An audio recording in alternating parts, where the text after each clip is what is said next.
students, welcome to TSAT classes. Indian polity and constitution కోర్స్లో భాగంగా మనము చాలా టాపిక్స్ అనేవి చూడడం జరిగింది. ఆ కోర్స్ని కంటిన్యూ చేస్తూ ఈరోజు చాలా ముఖ్యమైన topic union and it's territories గురించి చూద్దాం. Right, part 1 of the constitution article 1 to 4 deals with union and it's territories. Right, భారతదేశంలో చాలా యూనియన్స్ స్టేట్స్ ఉన్నాయి, అదేవిధంగా టెరిటరీస్ కూడా ఉన్నాయి. అసలు ఈ రాజ్యాలని ఫామ్ చేసే విధానం ఏంటి? అసలు భారతదేశం అంటే ఏంటి? What is India? ఇండియాని లీగల్గా ఎలా డిఫైన్ చేశారు? ఇవన్నీ కూడాను ఈ క్లాస్లో చూడబోతున్నాం. ప్రస్తుతానికి ఇండియాలో 28 రాష్ట్రాలు, 8 కేంద్రపాలిక ప్రాంతాలు ఉన్నాయి. 28 స్టేట్స్ అండ్ 8 యూనియన్ టెరిటరీస్ ఉన్నాయి. 1956 మనకి స్టేట్ రీఆర్గనైజేషన్ కమిషన్ వచ్చినప్పుడు 14 రాష్ట్రాలు 6 కేంద్రపాలిక ప్రాంతాలు ఉన్నాయి. ఈ 14 రాష్ట్రాలు కాస్త 28 అయ్యాయి, 6 కేంద్రపాలిక ప్రాంతాలు కాస్త 8 అయ్యాయి. ఈ రాష్ట్రాలని ఫామ్ చేసే హక్కు అధికారము ఎవరికి ఉంటుంది, ఎలా ఫామ్ చేస్తారు, ఇవన్నీ కూడాను ఈ క్లాస్లో డీటెయిల్డ్గా చూస్తాం. ముందుగా యూనియన్ అండ్ ఇట్స్ టెరిటరీస్ అనే పదం ఉంది, దీన్ని డీకోడ్ చేద్దాం. రైట్, దీన్ని డీకోడ్ చేద్దాం. ఇక్కడ మీరు చూసుకుంటే ఇండియన్ యూనియన్ అండ్ ఇంకేం రాస్తుంది ఇక్కడ, and it's territories. What is the meaning of it's? It's అంటే ఏంటి? It is nothing but Indian territories. అంటే ఇక్కడ ఇండియన్ యూనియన్ అంటే వేరే, ఇండియన్ టెరిటరీస్ అంటే కూడాను వేరే అన్నమాట. ఈ రెండింటికి డిఫరెన్స్ ఏంటో చూద్దాం. First, what is the meaning of Indian union? Indian యూనియన్లో ఏవి భాగంగా ఉంటాయి అని అంటే, ఏవైతే రాష్ట్రాలు రాష్ట్ర హోదా ఉంటాయో, స్టేట్ వుడ్ ఉంటుందో, అవి మాత్రమే ఇండియన్ యూనియన్లో భాగంగా ఉంటాయి. Those areas which has attained statehood, ఏవైతే రాష్ట్రాలకి స్టేట్ హోదా ఉంటుందో ఆ రాష్ట్రాలే మనకి ఇండియన్ యూనియన్లో భాగంగా ఉంటాయి. స్టేట్ వుడ్ అంటే ఏంటి? Separate legislature, separate court, separate bureaucracy, రాష్ట్రానికి ఆ శాసనసభకు చట్టాలు చేసే అధికారము, అక్కడ సపరేట్గా పొలిటికల్ వ్యవస్థ, మంత్రి మండలి, ఇవి మొత్తం సపరేట్గా ఉంటాయి. ఇలా ఎన్నున్నాయి సార్ అంటే 28 రాష్ట్రాలు ఉన్నాయి. There are 28 states which got statehood in India. ఈ 28 రాష్ట్రాలు కలిపితే ఇండియన్ యూనియన్ అని అంటారు. So those states which have attained statehood which are independent are part of Indian union అని అర్థం అనమాట. మరి సార్ ఇండియన్ టెరిటరీ అంటే ఏంటి? Territory denotes geographical extent.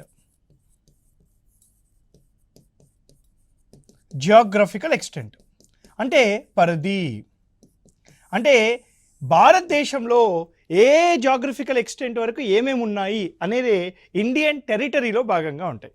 మరి ఇండియన్ జాగ్రఫికల్ ఎక్స్టెంట్లో ఏమేమి ఉంటాయి సార్ అంటే, రాజ్యాలు ఉంటాయి which has got statehood, అదేవిధంగా కేంద్రపాలిక ప్రాంతాలు ఉంటాయి, అదేవిధంగా ఫ్యూచర్లో ఏవైనా మనము అక్వైర్ చేసామనుకోండి, acquired territories in future. So ఈ మూడు కలిస్తే ఇండియన్ టెరిటరీ అని అంటాం. ఫర్ ఎగ్జాంపుల్ ఒక చిన్న విషయం జాగ్రత్తగా వినండి. మనము చండీగఢ్ ఉంది. చండీగఢ్ అనేది ఒక కేంద్రపాలిక ప్రాంతం సార్. చండీగఢ్కి రాష్ట్ర హోదా లేదు. మరి ఇప్పుడు చండీగఢ్ దేంట్లో భాగం అని చెప్పాలి నేను? Chandigarh is part of Indian territory, it is not part of Indian union. అదే మనము తెలంగాణ రాష్ట్రం ఉంది. తెలంగాణ రాష్ట్రము సపరేట్ రాష్ట్రము. జూన్ 2వ తారీఖు 2014లో ఏర్పాటు చేసిన తెలంగాణ రాష్ట్రము 29వ రాష్ట్రంగా ఏర్పాటు చేశారు. తర్వాత జమ్మూ అండ్ కాశ్మీర్కి రాష్ట్ర హోదా తీసేసినందుకు గాను 28 రాష్ట్రాలే ఉన్నాయి ఇప్పుడు. తెలంగాణ అనే రాష్ట్రము ఇండియన్ యూనియన్లో భాగంగా ఉంటుంది, మరియు ఇండియన్ టెరిటరీలో కూడా భాగంగా ఉంటుంది. అది భారతదేశంలోనే ఉంది కాబట్టి. ఇమాజిన్ మనం ఫ్యూచర్లో పాకిస్తాన్ ఆక్యుపై చేసాం. మనం పాకిస్తాన్ని ఆక్యుపై చేసినప్పుడు ఇప్పుడు పాకిస్తాన్ దేంట్లో పెట్టాలి? ఇండియన్ యూనియన్లో పెట్టాలా లేదా ఇండియన్ టెరిటరీలో పెట్టాలా? దాన్ని ఇండియన్ టెరిటరీలో పెట్టాలి. ఎందుకని? ఇది ఈ డెఫినేషన్ కిందకి వస్తుంది. అక్వైర్డ్ టెరిటరీస్ ఇన్ ఫ్యూచర్ అనే ఒక డెఫినేషన్ కిందకి వస్తుంది. ఒక చిన్న ఎగ్జాంపుల్ ఇస్తా. సిక్కిం అనే రాష్ట్రాన్ని 1975లో ఇండియాలోపై కలుపుకున్నాం. ఎప్పుడైతే సిక్కింని ఇండియాలో కలుపుకున్నామో అది ఇండియన్ టెరిటరీలో భాగమైంది. 36వ రాజ్యాంగ సవరణ చట్టం ప్రకారంగా సిక్కింకి రాష్ట్ర హోదా ఇచ్చాం. ఎప్పుడైతే సిక్కింకి రాష్ట్ర హోదా ఇచ్చామో అది ఇండియన్ యూనియన్తో పాటు ఇండియన్ టెరిటరీలో కూడా భాగమైంది. So now it is part of both Indian union and Indian territory. I hope you understood what is the difference between Indian Union and Indian Territory. Now let us go to Article 1 of the Indian Constitution. What is Article 1? India, that is Bharat, shall be Union of States. Article 1లో India గురించి define చేయబడింది. Article 1లో ఏమంటుంది sir అని అంటే ఇండియాకి మరో పేరు ఏంటి సార్ అంటే భారత్ అన్నమాట. అంటే భారతదేశము, భరతఖండము. అంటే ఇండియాకి ఇంకో పేరు ఏంటి అంటే రాజ్యాంగం ప్రకారంగానే భారత్. మీరు ఇండియాని భారత్ అన్నా పర్లేదు, భారత్ ఇండియా అన్నా పర్లేదు. అంటే ఇండియాకి ఇంకో పేరు ఏంటంటే Bharat as per article 1 of the Indian constitution. గుర్తుపెట్టుకోవాలి. రెండోది, ఇండియా అంటే ఏంటి? It is nothing but it shall be the union of states. ఇక్కడ షెల్ అనే పదం రాశారు. షెల్ అంటే ఏంటి? ఖచ్చితంగా, must. India is nothing but union of all the states. అంటే what is union of states? Those states and union territories which are mentioned in Schedule 1 of the Indian Constitution. అంటే ఏవైతే Schedule 1 of the Indian Constitutionలో mention చేయబడతాయో అవన్నీ కలిస్తేనే India అని అంటుంది article 1 అన్నమాట. Now what is Article 1? Article 1 says India, that is Bharat, shall be Union of States. What is Union of States? Those states and union territories mentioned in Schedule 1 of the Indian Constitution. మరి Schedule 1లో ఏమని mention చేస్తుంది? 28 రాష్ట్రాలు, 8 కేంద్రపాలిక ప్రాంతాలు mention చేశాయి. అంటే ఇవన్నీ కలిస్తేనే India అనమాట. దీంట్లో ఒకటి లేకపోయినా ఇండియా కాదు ఇంకా. That is the meaning. అంటే దీని మీనింగ్ ఏంటి? ఇండియాలో ఒక రాష్ట్రానికి ఇండియా నుంచి బయటికి వచ్చే అధికారం లేదు, హక్కు లేదు, అవకాశం లేదు. గుర్తుపెట్టుకోండి ఇది. అయితే అమెరికాలో ఫెడరేషన్ ఆఫ్ స్టేట్స్ అనే పదం ఉంటుంది.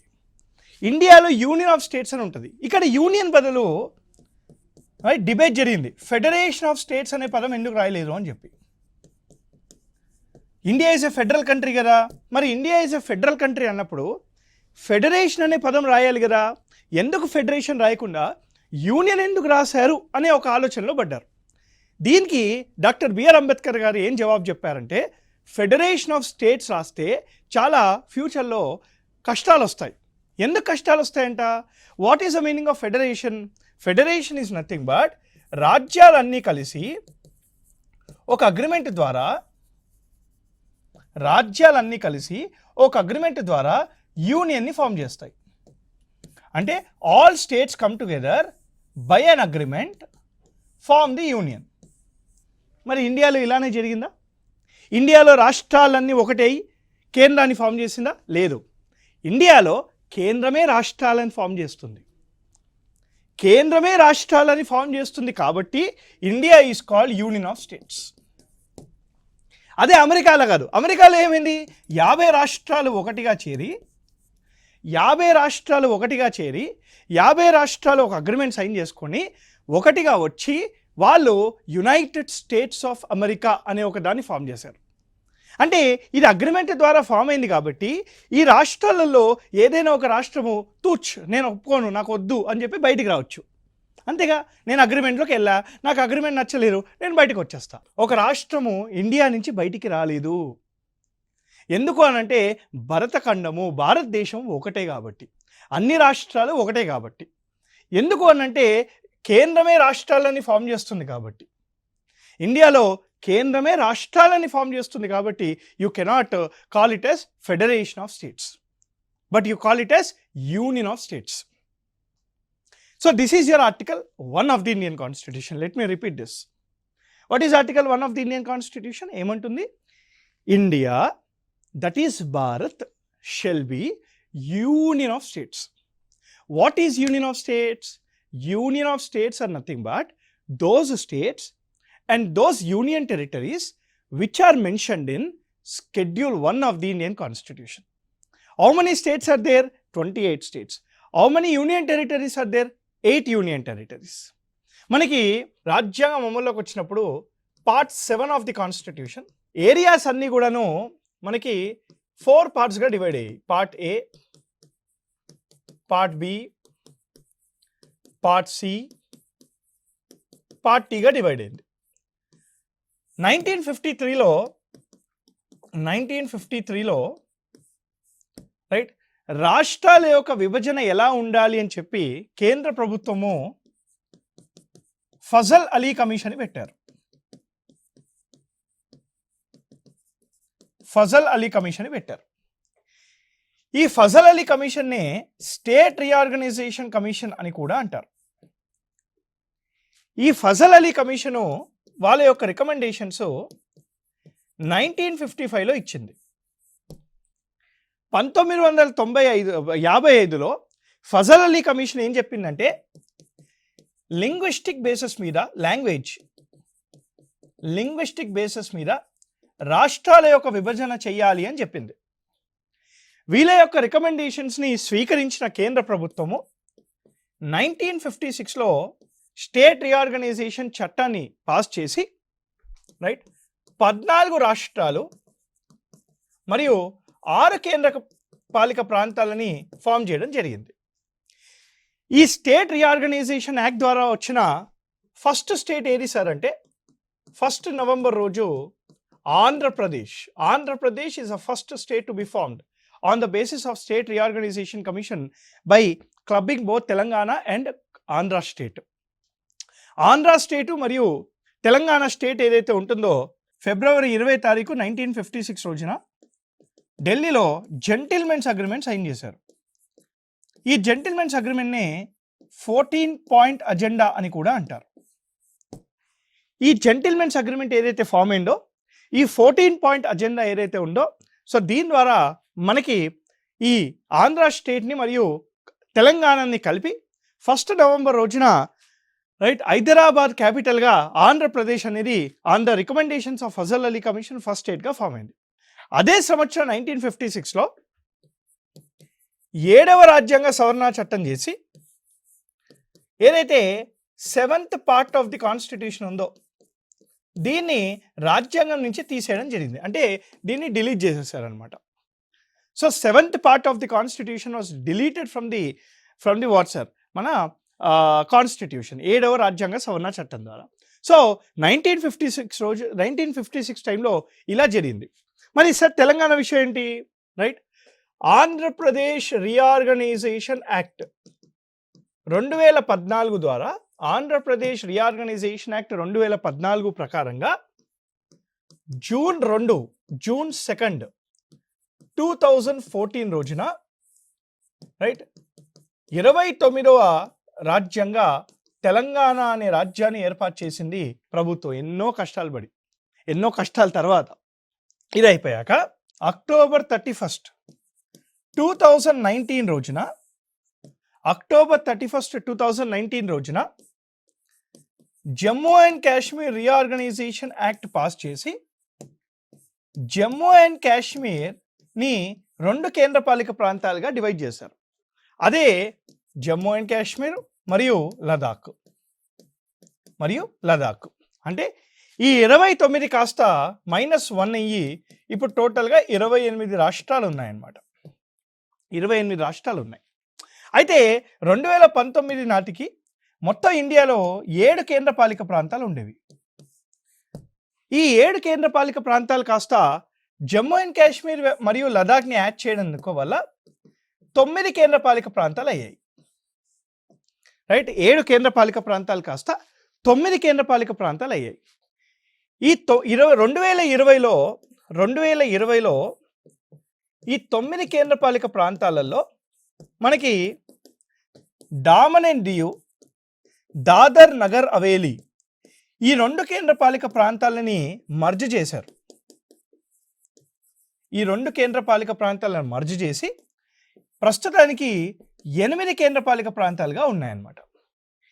ఈ 8 కేంద్రపాలిక ప్రాంతాలలో 3 కేంద్రపాలిక ప్రాంతాలకి లెజిస్లేచర్ ఉంటుంది, 5 కేంద్రపాలిక ప్రాంతాలకి లెజిస్లేచర్ ఉండదు. సో ఇది ఆర్టికల్ 1 రిలేటెడ్గా ఉన్న మనకి స్టేట్ రీఆర్గనైజేషన్ విషయాలు. మరి సార్ ఆర్టికల్ 2 ఏంటి? What is article 2? ఆర్టికల్ 2 ఏంటంటే పార్లమెంట్, చాలా important sir, parliament may by law, parliament ఒక చట్టం ద్వారా parliament may by law can admit or establish, ఈ 2 ఇంపార్టెంటే, can admit or establish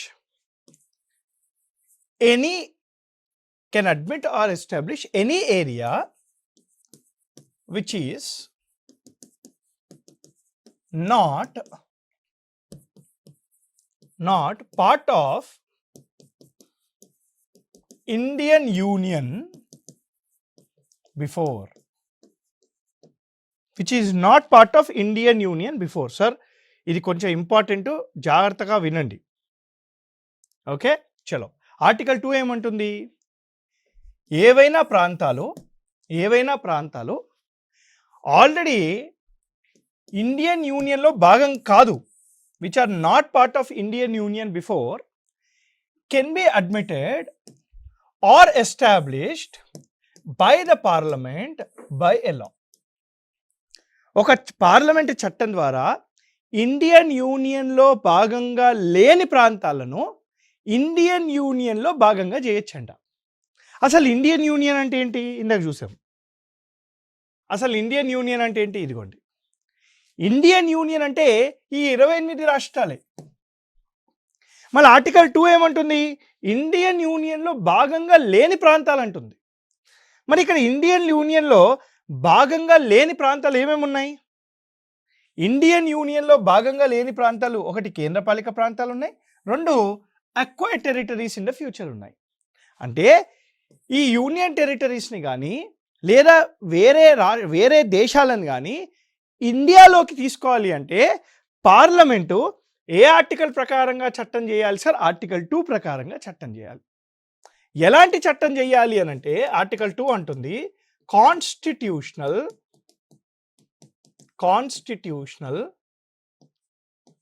amendment act చేయాలి. You need to do constitutional amendment act.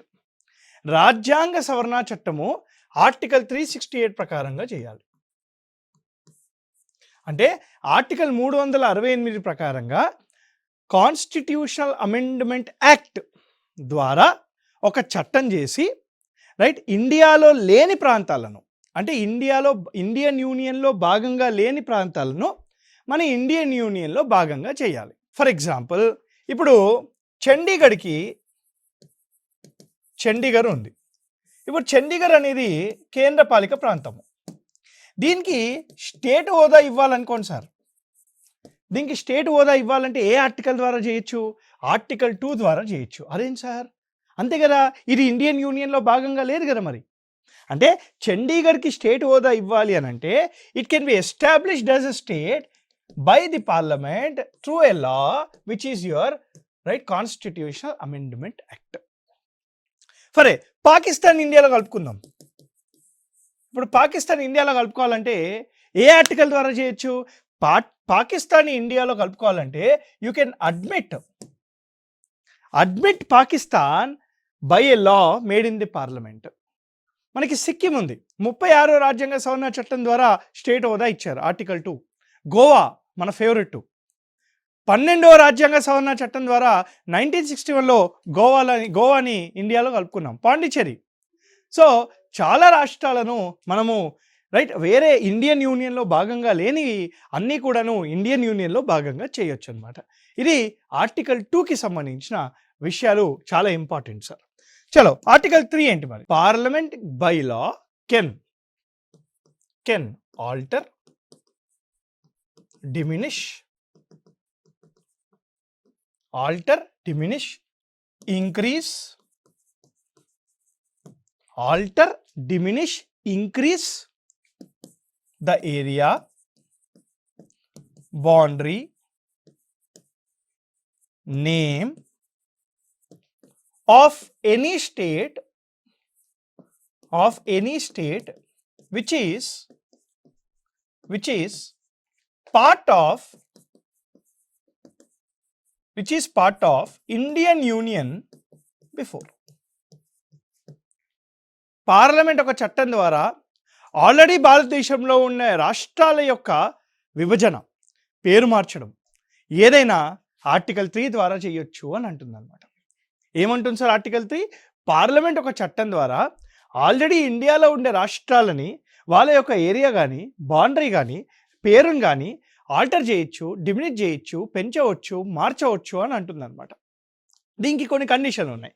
ఆ conditions చూసే ముందు ఫస్ట్ అర్థం చేసుకోండి, రైట్? ఫర్ ఎగ్జాంపుల్, ఆంధ్రప్రదేశ్ నుంచి తెలంగాణ అనే రాష్ట్రాన్ని ఆర్టికల్ 3 ద్వారా తీసుకొచ్చారు, అంతేగా?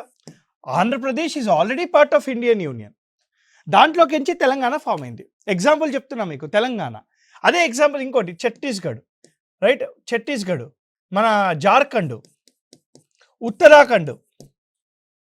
అంటే రాష్ట్రాల యొక్క విభజన, ఆల్రెడీ ఇండియన్ యూనియన్లో ఉండే రాష్ట్రాల నుంచి కొత్త రాష్ట్రాలను ఏర్పాటు చేయాలంటే ఆర్టికల్ 3 ప్రకారంగా చేయవచ్చు.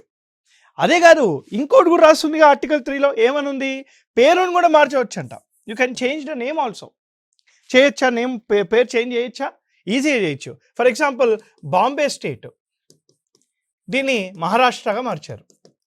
మధ్య భారత్, మధ్యప్రదేశ్గా మార్చారు, రైట్? యునైటెడ్ ప్రావిన్స్, ఉత్తరప్రదేశ్గా మార్చారు, రైట్? అదేవిధంగా మనకి ఇంకే ఉన్నాయి. మద్రాస్ స్టేటు తమిళనాడుగా మార్చారు, మద్రాస్ స్టేట్ని తమిళనాడుగా మార్చారు. అంటే రాష్ట్రాలను కూడా, రాష్ట్రాల యొక్క పేరును మార్చాలన్నా కూడా పార్లమెంటు ఆర్టికల్ 3 ప్రకారంగా చట్టం చేయొచ్చు. అయితే ఇక్కడ సార్ ఏం చట్టం చేయాలి? ఏ చట్టం చేయాలంటే ఒక ఆర్డినరీ చట్టం సరిపోతుంది. And ordinary law is enough. అంటే కాన్స్టిట్యూషనల్ అమెండ్మెంట్ యాక్ట్ అవసరం లేదు. And ordinary law by A simple majority సరిపోతుంది. అంటే ఒక ఆర్డినరీ లా సింపుల్ మెజారిటీ ద్వారా పార్లమెంట్ కావాలి అనుకుంటే ఒక రాష్ట్రాన్ని 2 రాష్ట్రాలుగా, 3 రాష్ట్రాలుగా, లేదా 2 రాష్ట్రాలు కలపడము ఏదైనా చేయొచ్చు అనమాట. ఫర్ ఎగ్జాంపుల్, ఇప్పుడు ఒక డిమాండ్ ఉంది. ఉత్తరప్రదేశ్లో 25 కోట్ల జనాభా ఉంది సార్. ఉత్తరప్రదేశ్ని 5 రాష్ట్రాలుగా చేయాలని ఒక డిమాండ్ ఉంది. చేస్తారా? చేస్తారా లేదా అని మనకు అవసరం లేదు. చేయాలంటే ఏ ఆర్టికల్ ద్వారా చేస్తారు? ఆర్టికల్ 3 ప్రకారంగా చేస్తారు, రైట్? ఆర్డినరీ చట్టం ద్వారా చేస్తారు. సింపుల్ మెజారిటీ ఉంటే సరిపోతుంది. అయితే ఇక్కడ 2 కండిషన్స్ ఉన్నాయి. ఏంటా కండిషను? పార్లమెంటులో రైట్, ఆర్టికల్ 3 ప్రకారంగా ఒక బిల్లుని ప్రవేశపెట్టినప్పుడు దీనికి 2 కండిషన్స్ ఉన్నాయి. కండిషన్ నెంబర్ 1, జాగ్రత్తగా వినండి, ఇది వస్తుంది ఎగ్జామ్కి, ఇట్లాంటివి వస్తాయి.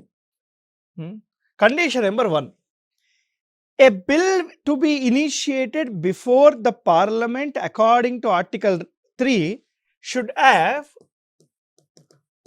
Prior permission of president of India. అంటే ఆర్టికల్ 3 ప్రకారంగా ఏదైనా ఒక బిల్లుని పార్లమెంట్లో ప్రవేశపెట్టాలి అని అంటే president of India prior permission ఉంటేనే పెట్టవచ్చు. అంటే without prior permission you cannot initiate a bill in the parliament. ఇది పాయింట్ నెంబర్ 1. అయితే ప్రెసిడెంట్ ఆఫ్ ఇండియా పర్మిషన్ ఇచ్చే ముందు president of India shell send that bill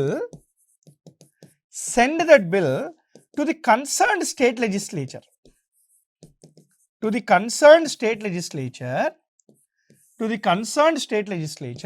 for their opinion. అంటే ఒక రాష్ట్రాన్ని విభజించే ముందు ఆ బిల్లు ప్రెసిడెంట్ ఆఫ్ ఇండియా ఆ రాష్ట్ర శాసనసభలో వాళ్ళ యొక్క ఒపీనియన్ కోసము ఆ బిల్లుని పంపివ్వాలి. ఫర్ ఎగ్జాంపుల్, ఆంధ్రప్రదేశ్ రీఆర్గనైజేషన్ చట్టం తెలంగాణ విభజనప్పుడు హెలికాప్టర్లు వచ్చింది. హెలికాప్టర్లు తీసుకొని మన ఆంధ్రప్రదేశ్ అప్పుడు రాష్ట్రానికి రావడం జరిగింది. ఇక్కడ రాష్ట్రంలో ఉండే అసెంబ్లీకి, కౌన్సిల్‌కి వాళ్ళ యొక్క ఒపీనియన్ కోసం పంపించారు. సుమారుగా 10,000+ సజెషన్స్ ఇచ్చారు మన ఇక్కడ అసెంబ్లీ మరియు కౌన్సిల్. అన్ఫార్చునేట్లీ చాలా చాలా చాలా అది మనము తప్పుగానే భావించాలా. ఆంధ్రప్రదేశ్ విభజన చట్టం ఏదైతే తెలంగాణ రాష్ట్రానికి ఓడిందో దాన్ని ఆంధ్రప్రదేశ్ అసెంబ్లీ రిజెక్ట్ చేసి ఢిల్లీకి పంపించడం జరిగింది. అయితే ఇక్కడ రిజెక్ట్ చేసినా పర్లేదు, ఎందుకని ఇది ఓన్లీ ఒపీనియన్ మాత్రమే, ఇది ఓన్లీ అడ్వైజ్ మాత్రమే, ఇది ఓన్లీ అడ్వైజ్ మాత్రమే. సో అడ్వైజ్ అనేది పార్లమెంట్ కన్సిడర్ చేయవచ్చు, చేయలేకపోవచ్చు. ఇది గుర్తుపెట్టుకోవాలి అందరూ ఎగ్జామ్కి. సో పార్లమెంట్ ఆర్టికల్ 3 ప్రకారంగా ఒక బిల్లుని ఇనిషియేట్ చేసే ముందు prior permission of the president ఉండాలి. President of India prior permission ఇచ్చే ముందు ప్రెసిడెంట్ ఆఫ్ ఇండియా బిల్లుని స్టేట్ లెజిస్లేచర్కి వాళ్ళ యొక్క ఒపీనియన్ కోసం పంపించాలి. This opinion or advice is not binding, is not binding on the parliament, not binding on the parliament. Parliament మీద ఇది ఎలాంటి ప్రభావం అనేది చూపించదు. It is not binding on the parliament. గుర్తుపెట్టుకోండి సార్, ఇది ఆర్టికల్ 3. మనకి we have last article in this called Article 4. Now what is Article 4? Article 4 is simple. Any law which is passed in accordance with Article 2 and Article 3, ఏదైనా ఒక చట్టము article 2 మరియు article 3 ప్రకారంగా తీసుకొస్తే, ఏదైనా ఒక చట్టము ఆర్టికల్ 2 మరియు ఆర్టికల్ 3 ప్రకారంగా తీసుకొచ్చి ఈ చట్టం ద్వారా మనకి 2 షెడ్యూల్స్ను ఆటోమేటిక్గా సవరణ కూడా చేయాలి. Any law which is initiated and passed in accordance with article 2 and 3 should also automatically amend schedule 1 and schedule 4. అంటే ఆర్టికల్ 2 మరియు ఆర్టికల్ 3 ద్వారా ఏదైనా ఒక చట్టం చేసినప్పుడు ఆ చట్టం అనేది ఆటోమేటిక్గా you should also amend schedule 1 and schedule 4. ఏంటి సార్ ఇది షెడ్యూల్ 1 ఎందుకు అనంటే, ఏదైతే కొత్త రాష్ట్రాన్ని తీసుకొస్తున్నావో ఆ కొత్త రాష్ట్రం యొక్క డీటెయిల్స్ అనేవి షెడ్యూల్ 1లో పెట్టాలా. ఆ కొత్త రాష్ట్రానికి రాజ్యసభకి సీట్స్ అలొకేషన్ అనేది చేయాలి. సో రాజ్యసభకి సీట్ అలొకేట్ చేయడానికి గాను మరియు కొత్త రాష్ట్రం యొక్క డీటెయిల్స్ని షెడ్యూల్ 1లో పెట్టాలి. కాబట్టి any law with respect to article 3, article 2 and article 3 should automatically bring changes to schedule 1 and 4. ఇక్కడ ఒక కండిషన్ ఉంది. ఏవైతే చేంజెస్ తీసుకొస్తారో, రైట్, ఈ చేంజెస్ ఏవైతే తీసుకొస్తారో those changes to your schedule 1 and schedule 4 is not considered as, జాగ్రత్తగా వినండి, is not considered as constitutional amendment. దీన్ని రాజ్యాంగ సవరణ లాగా కన్సిడర్ ఏం చెయ్యక్కర్లేదు. It is not considered as constitutional amendment.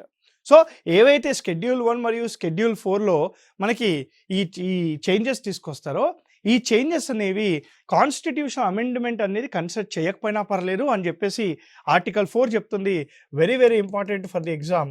So article 4 ప్రకారంగా ఆర్టికల్ 2 మరియు ఆర్టికల్ 3 ప్రకారంగా ఏదైనా చట్టం తీసుకొచ్చినప్పుడు ఆ చట్టం ద్వారా మనకి షెడ్యూల్ 1 మరియు షెడ్యూల్ 4ని ఆటోమేటిక్గా సవరించాలి. ఇలా సవరణ చేస్తే దాన్ని రాజ్యాంగ సవరణలాగా కన్సిడర్ చేయకూడదు అని చెప్పేసి ఆర్టికల్ 4 చెప్తుంది. షెడ్యూల్ 1 ఎందుకు అని అంటే, షెడ్యూల్ 1లో ఆ కొత్త రాష్ట్రం యొక్క డీటెయిల్స్ మెన్షన్ చేయాలి. షెడ్యూల్ 4 ఎందుకంటే ఆ కొత్త రాష్ట్రానికి గాను రాజ్యసభలో సీట్ అనేవి అలొకేట్ చేయాలి అని చెప్పేసి దాని యొక్క ఉద్దేశము. ఇది మనకి part 1 of the constitution, article 1 to 4. Just to repeat, article 1 of the Indian Constitution says India, that is Bharat, shall be union of states. Right? India, that is Bharat, shall be union of states. What is union of states? Those states and union territories mentioned in schedule 1 of the Indian Constitution. Article 2 ప్రకారంగా parliament ఒక చట్టం ద్వారా, constitution amendment ద్వారా ఏదైనా ఒక రాష్ట్రాన్ని, ఇండియాలో భాగంగా లేని రాష్ట్రాన్ని ఇండియాలో అడ్మిట్ కానీ ఎస్టాబ్లిష్ కానీ చేయవచ్చు. రైట్. ఆర్టికల్ 3 ఏంటి, ఆల్రెడీ ఇండియాలో ఉన్న ఒక రాష్ట్రాన్ని విభజన చేయాలన్నా, పేరును మార్చాలన్నా, బౌండరీ ఇంక్రీజ్ చేయాలన్నా, ఏరియా తగ్గించాలన్నా పార్లమెంట్ చట్టం ద్వారా చేయొచ్చు అని ఆర్టికల్ 3 చెప్తుంది. Now what is article 4? ఏదైనా ఒక చట్టం ఆర్టికల్ 2 మరియు 3 ద్వారా చేస్తే అది ఆటోమేటిక్గా షెడ్యూల్ 1లో మరియు షెడ్యూల్ 4లో సవరణ తీసుకొని రావాలి అని చెప్పి ఆర్టికల్ 4 చెప్తుంది. This is your part 1 of the Indian constitution. So I hope you enjoyed the class. Thank you very much. See you guys in the next class. Happy learning. Jai Hind.